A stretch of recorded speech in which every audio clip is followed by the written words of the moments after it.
صلی اللہ علیہ وسلم ان اخوف ما اتخوف على امتی الهوى وطول الامل فاما الهوى فيصد عن الحق واما طول الامل فينسي الاخره وهذا الدنيا مرتحله ذاهبه وهذه الاخره مرتحله قادمه ولكل واحد منهما بنون فإن استطعتم من لا تكونوا من بني الدنيا ففعلوا فإنكم اليوم في دار العمل ولا حساب وأنتم غدا في دار الآخرة ولا عمل.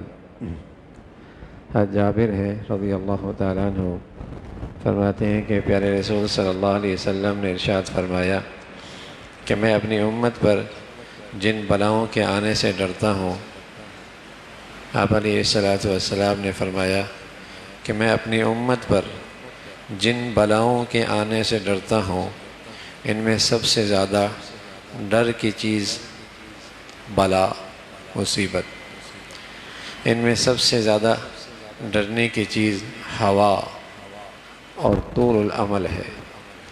ہوا سے مراد یہاں دین اور مذہب کے بارے میں اپنے نفس کے رجحانات اور خیالات کی پیروی کی جائے.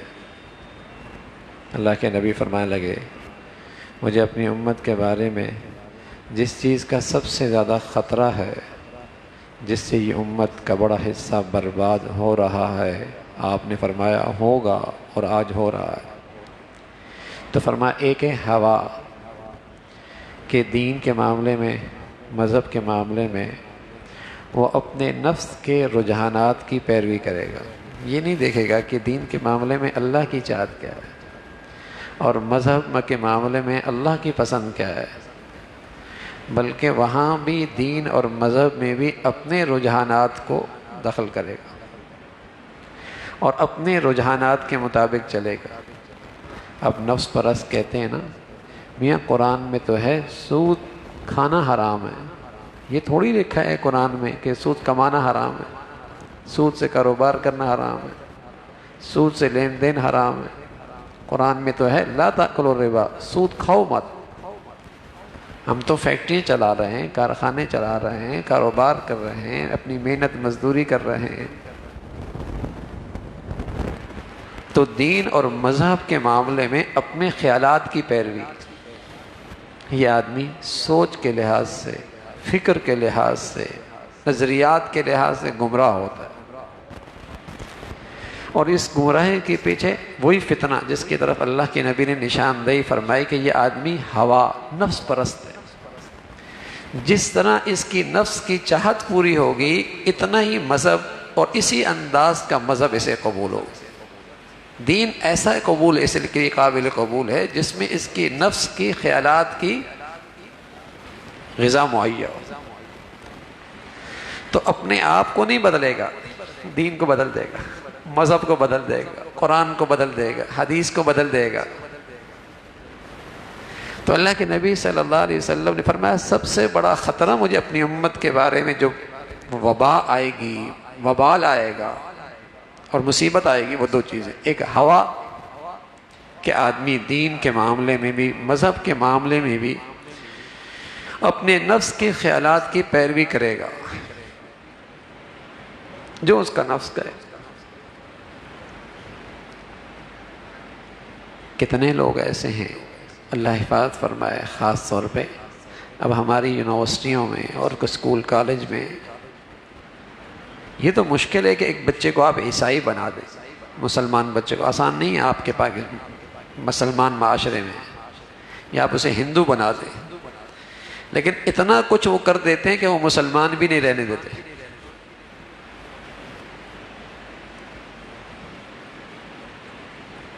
اتنا کچھ کر دیتے ہیں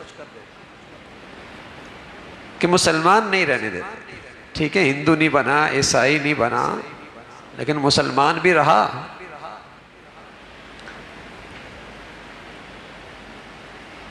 ایک بچے کا ٹیچر کہنے لگا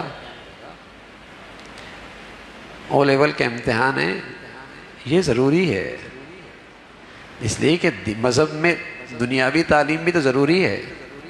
اگر اس میں اگر کوئی عبادت رہتی تو کوئی بات نہیں،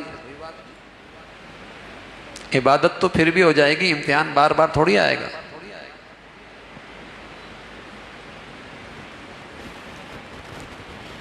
یہ تو سال میں ایک ہی مرتبہ آئے گا، عبادت تم کرتے ہی رہو گے۔ روزہ ہے اس کی قضا بھی کر سکتے۔ تو ایسے نفس پرست ہیں کہ عیسائی بنائیں نہ بنائیں، ہندو بنائیں نہ بنائیں، لیکن مسلمان بھی نہیں رہنے دیتے۔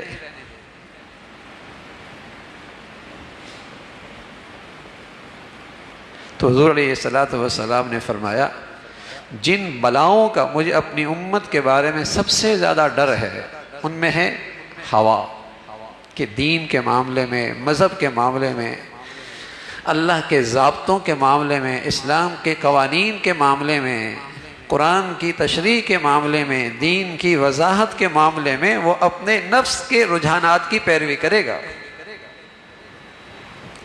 تشریح ایسی کرے گا جیسے جس میں وہ خود بھی بہت بڑا بزرگ نظر آئے۔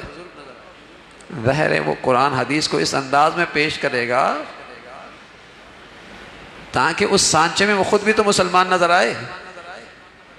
اس لیے کہ مسلمان معاشرے میں کھلے عام اسلام سے دستبرداری تو آسان نہیں ہے نا، اس لیے کہ مسلمان سوسائٹی سے اس نے مفادات حاصل کرنے، مسلمان سوسائٹی سے اس نے مفادات حاصل کرنے، تو وہ گمراہ کیسے کرے گا؟ دین کی بات کرے گا، مذہب کی بات کرے گا، لیکن اس انداز سے نہیں جس طریقے سے اللہ کے نبی نے بتایا یا جیسے حضرات صحابہ نے کیا، نہ اس میں اپنے خیالات کو بیچ میں لے کے آئے گا۔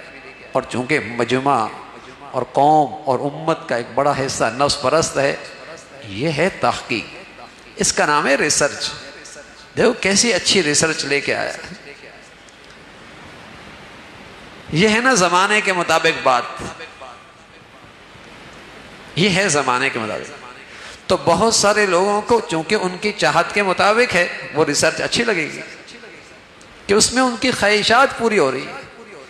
ایسا اسلام ہو جس میں شرم و حیا کی بھی ممانعت نہ ہو، موسیقی اور گانے بجانے سے بھی ممانعت نہ ہو، اور اس میں سود خوری سے بھی ممانعت نہ ہو، اور اس میں سٹے بازی کی جتنی شکلیں ہیں وہ بھی حرام نہ ہو۔ کچھ ایسا اسلام ہو کہ سب چیزوں کی گنجائش بھی اور پھر بھی مسلمان نظر آ رہا ہے۔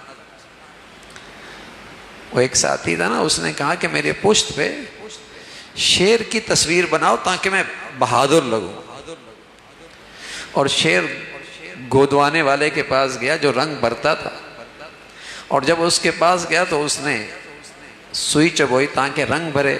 کہا کیا بنا رہے ہو؟ کہا شیر کا سر بنا رہا ہوں۔ کہا یار شیر بناؤ لیکن سر کے بغیر ہی بنا دو، تکلیف ہو رہی ہے۔ اس نے پھر سوئی چبوئی، کیا بنا رہے؟ گردن بنا رہا ہوں۔ گردن کے بغیر ہی بنا دو۔ پھر اس نے سوئی چبوئی، کیا بنا؟ دم بنا رہا ہوں۔ یار دم کے بغیر ہی بنا دو بھائی۔ پھر اس نے سوئی چبوئی، کیا پیٹ بنا رہا ہوں۔ یار تکلیف ہو رہی، اس کے بغیر شیر بنا دو۔ اس نے آلات پھینکے، اوزار کا ایسا شیر ہم بھی نہیں دیکھا بھائی، سر بھی نہ ہو، گردن بھی نہ ہو، پیٹ بھی نہ ہو، دم بھی، ایسا کون سا شیر ہوتا ہے؟ تو میرے عزیزو، ایسا اسلام اللہ نے بھی کوئی نہیں اتارا جس میں سود کی بھی حرمت کوئی نہ ہو، جس میں بے حیائی فحاشی کی حرمت بھی کوئی نہ ہو، جس میں شراب کی حرمت بھی کوئی نہ ہو۔ ایسا اسلام اللہ نے بھی کوئی نہیں اتارا جس میں نماز بھی نہ ہو، روزہ بھی نہ ہو، زکوٰۃ بھی نہ ہو۔ ایسا اسلام اللہ نے کوئی نہیں اتارا۔ اب یہ چاہتا ہے کہ سب کچھ نہ ہو لیکن مسلمان رہے، ایسا اسلام اللہ نے کوئی نہیں اتارا۔ تو یہ نفس پرست ہے جس کے بارے میں اللہ کے نبی صلی اللہ علیہ وسلم نے فرمایا کہ دین اور مذہب کے معاملے میں اپنے نفس کے رجحانات کی پیروی، اپنی خواہشات کی پیروی، اور دوسری چیز رسول اللہ صلی اللہ علیہ وسلم نے فرمائی طول العمل، لمبی لمبی آرزوئیں دل میں پرورش کی جائیں، لمبی لمبی آرزوئیں۔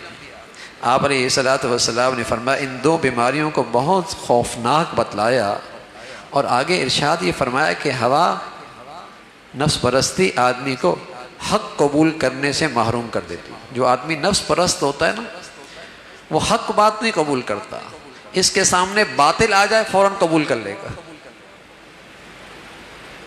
حق قبول نہیں کرے گا۔ باطل نظریات، باطل سوچ، گمراہی کی باتیں فوراً قبول کر لے گا، لیکن حق نہیں قبول کرے گا، اس لیے کہ حق اس میں اسے اپنے خواہشات سے دستبرد ہونا پڑے گا، اسے اپنی نفس پرستی سے دستبردار ہونا پڑے گا، وہ قبول نہیں کرے گا۔ تو اللہ کے نبی صلی اللہ علیہ وسلم نے فرمایا نفس پرست آدمی حق کی زندگی سے محروم ہوتا ہے اور ہر حق اور ہدایت سے محروم رہتا ہے، اور لمبی لمبی آرزوئیں یہ اگر دل میں آ جائیں تو ایسا آدمی آخرت کو بھلا دیتا ہے۔ یعنی نفس پرست فکر اور سوچ اور نظریات کا گمراہ بنتا ہے، اور لمبی لمبی امیدوں والا عمل کا گمراہ بنتا ہے، عمل اس کے اعمال خراب ہو جاتے ہیں۔ تو حضور علیہ الصلوۃ والسلام نے فرمایا یہ دونوں بڑی وبال ہیں جس سے انسان اور یہ امت بہت زیادہ خطرے سے دوچار ہو جائے گی۔ تو آپ علیہ الصلوۃ والسلام نے فرمایا لوگوں، دنیا جا رہی ہے اور آخرت آ رہی ہے، دنیا جا رہی ہے، آخرت آ رہی ہے، اور ہر ایک کی اولاد ہے، کوئی آخرت چاہنے والا ہے، کوئی دنیا چاہنے والا ہے، ہر ایک کے چاہنے والے موجود ہیں۔ تو آپ علیہ الصلوۃ والسلام فرمایا کہ فَإِنِ اسْتَطَعْتُمْ أَن لَا تَكُونُوا مِنْ بنی دنیا، اگر تم سے ہو سکے نا تم دنیا کے چاہنے والے نہ بنو اور تم دنیا کی اولاد نہ بنو، فَفَعَلُوا، ایسا کر لو، اس لیے کہ یہ دنیا تو جا رہی ہے اور سبھی سے نکل جاتی ہے، تم آخرت کے چاہنے والے بنو، آخرت کے چاہنے والے بنو۔ اور حضور علیہ الصلوۃ والسلام نے فرمایا آج عمل کا دن ہے، حساب نہیں ہے، لیکن کل حساب ہوگا اور عمل نہیں ہوگا، اس لیے جتنا جلدی ہو سکے آج اپنا معاملہ ٹھیک کر لو، آج اپنا معاملہ ٹھیک کر لو۔ اور ساتھ رسول اللہ صلی اللہ علیہ وسلم نے فرمایا آخر میں کہ اگر تم اپنے دلوں میں اس بات کا یقین پیدا کر لو کہ یہ دنیاوی زندگی فانی ہے اور یہ صرف چند روزہ ہے اور آخرت کی زندگی اصل زندگی ہے، اگر تم اپنے اندر اس بات کا یقین پیدا کر لو کہ ہمارا اصل مقام آخرت ہے، تو تب جا کے تم نفس پرستی سے بھی بچ سکتے ہو اور طول العمل کے وبال سے بھی بچ سکتے ہو، ورنہ نفس پرستی کا شکار ہو جاؤ گے یا پھر آخرت فراموشی کا شکار ہو جاؤ گے۔ یا تو فکر اور سوچ کے گمراہی کہ آدمی غلط کر رہا ہے اسے بھی صحیح سمجھ رہا ہے، یعنی کتنے اب ایسی گمراہی آ گئی کہ غلط کر رہا ہوتا ہے لیکن اسے غلط نہیں سمجھتا، اسے صحیح سمجھتا ہے۔ میرے ایک سفر تھا ایک دن ایک کسی فنکار کے ساتھ، اور اس کی ساری زندگی بیچاری کی اسی میں گزری، تو مجھ سے کہنے لگا آپ سے بھی لوگ بہت محبت کرتے ہیں، مجھ سے بھی لوگ بڑی محبت کرتے ہیں، آپ بھی اللہ کے بندوں کی بڑی خدمت کر رہے ہیں، میں بھی اللہ کے بندوں کی بڑی خدمت کر رہا ہوں، آپ سے بھی اللہ بڑا راضی ہے، مجھ سے بھی اللہ بڑا راضی ہے، اور مجھے بھی اللہ بار بار بیت اللہ بلا لیتا ہے۔ اب اس بیچارے کو پتہ ہی نہیں، تو برائی بھی کر رہا ہے، مطمئن بھی ہے، خوش بھی ہے، غلط بھی نہیں سمجھ رہا،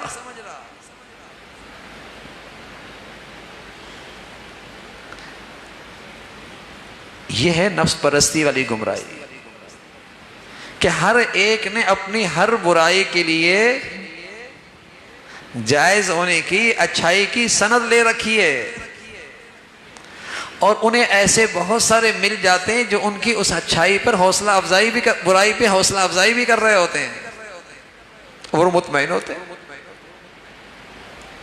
آپ یقین جانیں بہت سارے ڈاکہ مارنے والے بھی اپنے ڈاکے پہ مطمئن ہوتے ہیں، وہ کہتے ہیں ہم تو مال والوں سے لیتے ہیں، غریبوں میں ہم راشن تقسیم کرتے ہیں۔ اگر تھوڑی بہت غلطی بھی ہو گئی تو ہم تو اس خدمت سے ہمارا کام تو پورا ہو جائے گا، ہم بھی تو خدمت کر رہے ہیں۔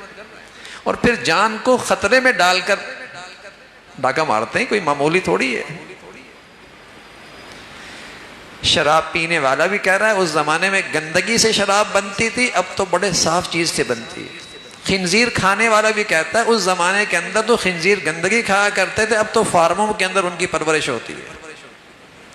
ہر ایک کے پاس دلیل موجود ہے، اور وہی بات اچھی لگتی ہے جس میں اس کی خواہش پوری ہو رہی ہو، اور پھر اسے اسلام کی تائید بھی مل جائے، کوئی محل مل جائے، ہاں ٹھیک ہے، اس کی بھی اجازت ہے، اس کی بھی اجازت ہے۔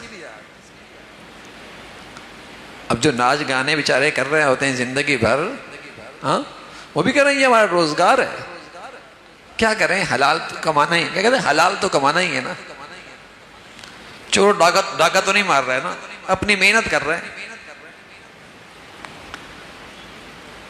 تو نفس پرستی سے آدمی سوچ اور فکر کے لحاظ سے گمراہ ہوتا ہے کہ اس کے ہاں برائیاں اچھائیاں بن جاتی ہیں۔ اللہ کے نبی صلی اللہ علیہ وسلم نے فرمایا ایک دن اس وقت تمہارا کیا حال ہوگا، اس وقت تمہارا کیا حال ہوگا جب تم برائی سے نہیں روکو گے۔ صحابہ نے عرض کیا رسول اللہ ایسا وقت آئے گا؟ فرمایا اس وقت کیا حال ہوگا جب تم برائی کی طرف بلاؤ گے۔ اے رسول اللہ ایسا بھی ہوگا کہ مسلمان برائی کی طرف بلائے گا؟ فرمایا اس وقت تمہارا کیا حال ہوگا جب تمہاری نظروں میں برائی اچھائی بن جائے۔ برائی سے نہ روکنا پہلا درجہ ہے، برائی کی طرف بلانا دوسرا درجہ ہے، تیسرا درجہ اس سے خطرناک کہ برائی اچھائی بن جائے۔ اب جب برائی اچھائی بن جائے گی اور پھر آپ اس کو اس برائی سے روکیں گے تو وہ آپ کو کہے گا جاہل، دقیانوس، تاریخ خیال، انتہا پسند، دنیا کے حالات سے بے خبر، اس لیے کہ اس کی نظر میں تو وہ برائی ہے ہی نہیں، وہ تو ترقی کی چیز ہے، وہ تو زمانے کا تقاضا ہے، وہ تو روشن خیالی ہے، تو پھر وہ برائی نہیں رہی۔ تو اللہ رب العزت نفس پرستی سے بچائے اور لمبی لمبی آرزوئیں جس سے آدمی آخرت کو بھول بیٹھتا ہے اور اس کے اعمال غلط خراب ہو جاتے ہیں، بدعملی کا شکار ہو جاتا ہے، اس سے بچائے۔ تو رسول اللہ صلی اللہ علیہ وسلم نے فرمایا اس کا حل کیا ہے؟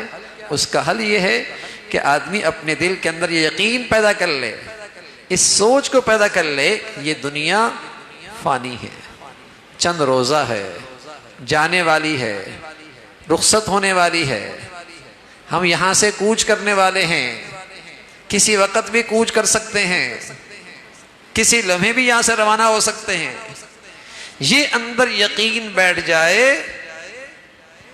سب سے مؤثر ذریعہ ہے اپنی اصلاح پہ آنے کا، صراط مستقیم پہ آنے کا، ہدایت پہ آنے کا، کہ جب آدمی میں یہ یقین آ جائے کہ کسی لمحے بھی روانہ ہو جاؤں گا، کسی وقت بھی زندگی کا چراغ بجھ سکتا ہے، پانی کا بلبلا ہے کبھی بھی پھٹ سکتا ہے، پانی کا بلبلا ہے کبھی بھی پھٹ سکتا ہے، یہ یقین بیٹھ جائے۔ اس لیے اللہ کے پیغمبر جب لوگوں کی اصلاح اور دلوں کو بدلتے تھے تو ان کی دعوت کا سب سے بڑا موضوع یہی ہوتا تھا، لوگوں دنیا نہیں آخرت، دنیا آخرت کی تیاری کے لیے، دنیا ہاتھ سے جانے والی، آخرت آ رہی ہے، بہت قریب ہے، ہم سب لانچ میں بیٹھے ہیں، کسی وقت فلائٹ آ سکتی ہے، اور کتنے ایسے ہیں جن کے ابا دادا نانا فلائٹ پہ جا چکے ہیں، ہم اس لانچ میں بیٹھے ہیں انتظار میں، کسی وقت بھی آ سکتی ہے فلائٹ۔ اب یہ یقین آ جائے نا، یہ بات اندر بیٹھ جائے تو آدمی نفس پرستی سے بھی نجات پا سکتا ہے، اور آخرت کی اور دنیا کی جو محبت اندر ہے اور آخرت سے غفلت ہے اس سے بھی حفاظت ہو سکتی ہے۔ اللہ ہمیں نصیب فرمائے، اللہ ہمیں نصیب فرمائے۔ اللہم لک الحمد کلو ولک الشکر کلو، اللہم لک الحمد کلو ولک الشکر کلو، اللہم اعنا علی ذکرک وشکرک وحسن عبادتک، اللہم اعنا علی ذکرک وشکرک وحسن عبادتک، نستغفر اللہ ونتوب الیک، نستغفر اللہ ونتوب الیک، سبحان ربك رب العزة عما يصفون وسلام على المرسلين والحمد لله.